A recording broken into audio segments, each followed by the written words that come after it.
आप देखो समाज ना शुरू से ऐसा ही रहा है और रहेगा। जब भी आप किसी प्राचीन धर्म ग्रंथ का अध्ययन करते हो, पढ़ते हो, कोई सीरियल देखते हो, कोई कहानी किताब पढ़ते हो, तो उसको सिर्फ पढ़ के इंटरटेनमेंट के लिए मत देखो, मत सुनो, उससे शिक्षा ग्रहण करो। उसके जो मूल तत्व है उसको समझने का कोशिश करो कि इसके पीछे जो है कितना स्ट्रॉन्ग मोटिवेशनल मैसेज छुपा हुआ है।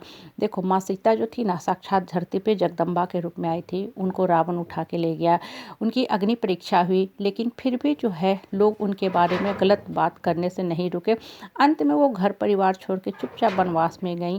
वनवास पे चली गई, वाल्मीकि ऋषि के मुनि के आश्रम में रहीं, बहुत अच्छे से अपने पुत्रों को शिक्षा दी, संस्कार दी और फिर धरती पे समा गई। आप देखो द्रौपदी भी धरती पे आई थी ना, अग्नि कुंड से निकल के आई थी। श्री कृष्ण को वो अपना गोविंद मानती थी, भाई मानती थी, अपना परमेश्वर मानती थी, अपने लिए वो मार्गदर्शन का साधन मानती थी। मतलब श्री कृष्ण को वो हर स्थिति में अपना गुरु मानती थी और श्री कृष्ण भी द्रौपदी को कृष्णा कहते थे, अपनी बहन मानते थे और हर विपरीत परिस्थिति में उन्होंने श्री कृष्ण ने द्रौपदी का मार्गदर्शन किया, मदद किया। देखो लेकिन फिर भी लोग जो है कृष्ण के और द्रौपदी के भी रिश्ते के बारे में गलत बोलने से न चुके। मतलब अपशब्द कहने वाले लोग उस जमाने में भी मौजूद थे, श्री राम के युग में भी, श्री कृष्ण के युग में भी। हम लोग तो कलयुग में है, एंड ऑफ द कलयुग में है। और ये जो आत्माएं हैं ना गलत बोलने वाली, तब भी थी, आज भी है और आगे भी रहेगी। अब देखो आप सोचो कि आपको क्या करना है। क्या आप ऐसे वाहियात बेकार के लोगों के साथ घड़ी घड़ी जाओगे, उलझोगे, अपनी श्रेष्ठता का प्रमाण पत्र सर्टिफिकेट उनके सामने पेश करोगे कि आप बहुत अच्छे आदमी हैं, बहुत अच्छा करते हो, बहुत अच्छा सोचते हो? बिल्कुल नहीं। आपका काम मौन रख के सिर्फ और सिर्फ अपने मन मस्तिष्क से लोगों की जो भी बेकार की, वाहियात की, फजूल की, नकारात्मक बातें हैं उसको हटाते जाना, डिलीट करते जाना। और सिर्फ डिलीट नहीं करना, रिसाइकिल बिन से भी हटाते जाना। ऐसे लोगों जो होते हैं ना, इसी काम के लिए ही आते हैं और सिर्फ ये रिश्ते का सिर्फ पोस्टमार्टम ही करते हैं। और खुद देखोगे इतने अंदर से खोखले होते हैं कि इनके लाइफ का कोई ऊंचा मकसद, प्रोटोकॉल, स्ट्रैटेजी नहीं होता। कभी भी ये ऐसी बात नहीं करेंगे जिससे ये खुद भी उठ सके और दूसरे को भी उठाने में मदद कर सके। इन लोगों का टाइम पास यही होता है, सिर्फ इधर से उधर, उधर से उधर एक बात पकड़ना और उसको सब तरफ बहुत ही फास्ट स्पीड से फैलाते रहना। मतलब इनकी जो लाइफ का जो स्ट्रैटेजी होता है ना, सिर्फ यही होता है कि हमेशा ही हमेशा लोगों के बारे में गलत बातें करना।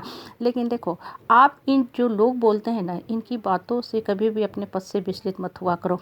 इनफैक्ट जो लोग जितना बोलते हैं ना अच्छी बात है, इससे आपका मन जो है ना टूटता जाएगा। जो रिश्ते की डोर से आप बढ़े हुए हो ना, मन आपका टूटता जाएगा, फटता जाएगा, मुंह से आप हटते जाओगे और जितना ज़्यादा मन टूटेगा मन खुलता जाएगा। मतलब अब आप सिर्फ अपने आप से बात करने लगोगे कि वास्तव में हम अकेले हैं। बिल्कुल नहीं, आप अकेले तो हैं ही नहीं, आप अपने आप में पूर्ण हो, संपूर्ण हो। अब आप माँ दुर्गा से बात करना सीख गए, श्री कृष्ण से बात करना सीख गए।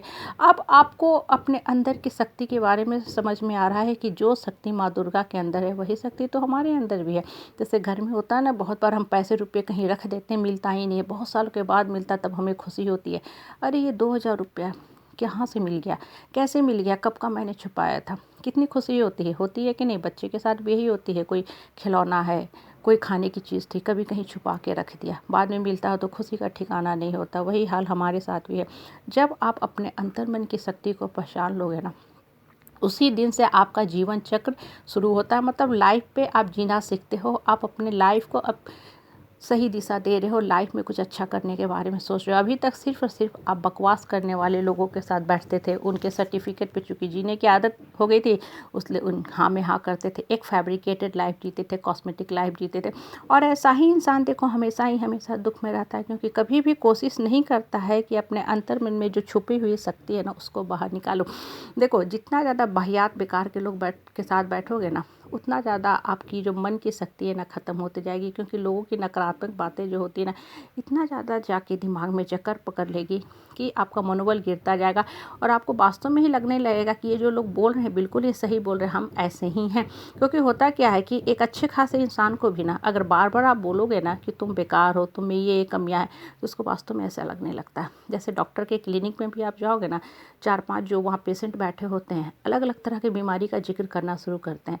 आपको कुछ समय के बाद लगने लगे कि हाँ ये सारे सिम्टम मेरे अंदर में है, हम भी इसी रोग से ग्रसित है। जबकि ऐसा बिल्कुल ही नहीं होता है, ऐसा कहीं नहीं होता। डॉक्टर बोलता भी है आप बिल्कुल फिट हैं, फाइन हैं, कोई स्ट्रेस मत लीजिए, बिल्कुल ठीक ठाक हैं, जो कर रहे हैं करते रहिए। मतलब योगा मेडिटेशन जिस पे डिपेंडेंट है उस पे रहिए आप। कहने का तात्पर्य मन को स्ट्रॉन्ग करके लाइफ का हैप्पीली जर्नी कवर किया।